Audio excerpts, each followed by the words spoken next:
Somewhere over the Atlantic, off the coast of Florida, 5 Navy planes are flying in circles, and the men inside them are beginning to understand that they are lost. It is the afternoon of the 5th of December, 1945. They took off an hour ago on a simple training flight, the kind these crews have done many times, and it should have been routine. But now the flight leader's voice is coming over the radio, and it is wrong. His compasses have failed. He cannot tell which way is land. He says the ocean below does not look the way it should, that everything looks strange, and he keeps turning the flight this way and that, searching for a coastline that never appears. 14 men are up there. In a little while, all 5 planes, and every man aboard them, are going to vanish from the face of the earth, and no one will ever find them, and no one will ever be entirely sure why. They were not amateurs. Flight 19, as it was designated, was made up of experienced Navy airmen, flying rugged Avenger torpedo bombers, on a straightforward navigation exercise out of their base at Fort Lauderdale. The weather when they left was fine. The route was one that should have brought them out over the water, through a few turns, and safely home in a couple of hours.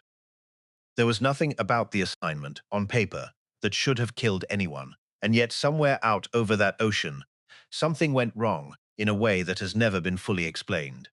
What survives is the radio.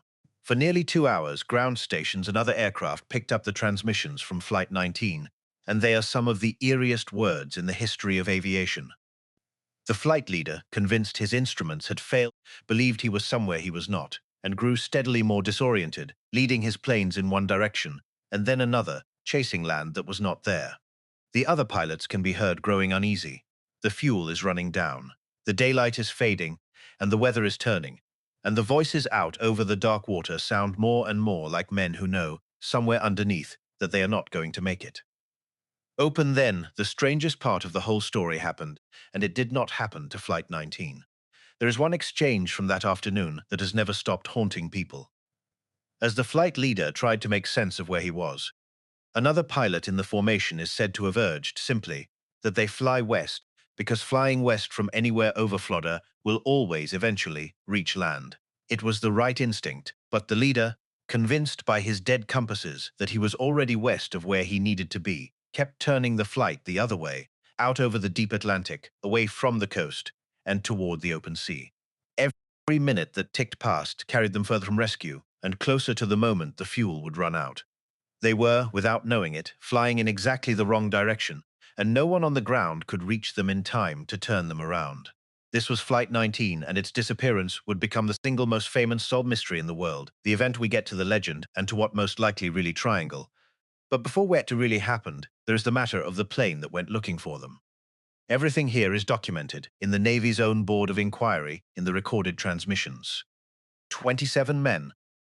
In the end, and the sea gave back none of them. Quick thing before we go on, if you're enjoying this, subscribing genuinely helps the channel keep telling these stories. Thank you. Now back to the search. As Flight 19's transmissions grew more desperate and then began to fade, the Navy scrambled to find them, and among the aircraft launched into the darkening sky was a large flying boat, a PBM Mariner, a rescue plane with a crew of 13, sent out over the same stretch of ocean to search for the missing bombers. It took off into the night, and the worsening weather, radioed in once, and then it too went silent. The Mariner never came back. The plane sent to rescue the missing planes had itself vanished, and now it was not 5 aircraft and 14 men that were gone, but 6 aircraft and 27. Open 2 disappearances, in one night, over one patch of sea.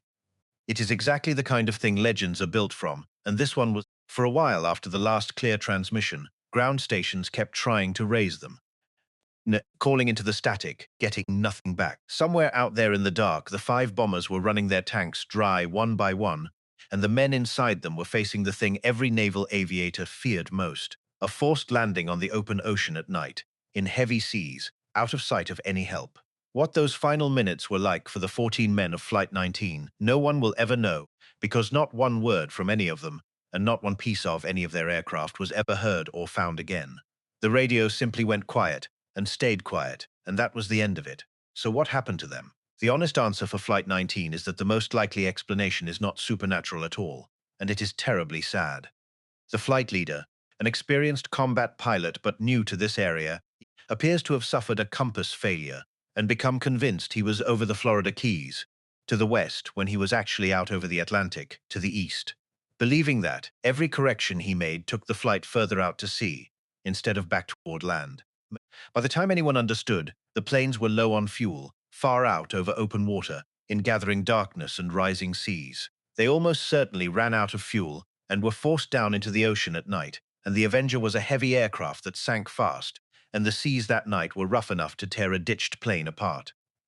In water that cold and that violent in the dark, there would have been very little chance and no wreckage to find by morning. The rescue plane is less of a mystery than it sounds. The PBM Mariner had a grim reputation among its own crews, who called it a flying gas tank because fuel vapor could collect inside it and a single spark could turn the whole aircraft into a fireball. And a ship in the area that night reported seeing an explosion and a burst of flames on the water at about the time and place the Mariner would have been. Almost certainly, it blew up, as mariners sometimes did, killing everyone aboard instantly. Two separate tragedies, a lost flight and a lost rescue plane, happening in one night, in one place. Not a curse, just a horrible run of bad luck and worse odds. And yet the mystery never died, and there are good reasons why. Part of why it became a legend is the Navy itself. The Board of Inquiry first leaned toward blaming the flight leader, but his mother fought the finding, and in the end the official cause was changed to the haunting phrase causes or reasons unknown. That single admission, unknown, was enough. Over the following decades, as writers built the myth of the Bermuda Triangle, Flight 19 became its cornerstone, the case everyone pointed to, retold and embellished, until the ordinary, documented facts were buried under stories of vanishings and strange forces. The truth, that a navigation error and a night ditching and an exploding rescue plane had most likely killed these men, was less thrilling than the legend, and the legend won. But underneath the legend are 27 real men who took off on an ordinary evening and never came home, and whose families were left with the cruelest kind of loss, the kind with no wreckage, no bodies, no grave, no certainty, only an empty stretch of ocean and a Navy report that said, in the end, that no one really knew. That is the part worth holding on to. Strip away the Bermuda Triangle and the mystery hunters and the myth, and what remains is a genuine tragedy. 27 Navy airmen lost in a single night off the coast of Florida, most of them almost certainly to an accident that could be explained, and none of them ever found. The sea took them completely, and it has kept them for 80 years, and it has never, once, given back a single answer that anyone could be sure of. Which is why, all this time later, we are still talking about Flight 19.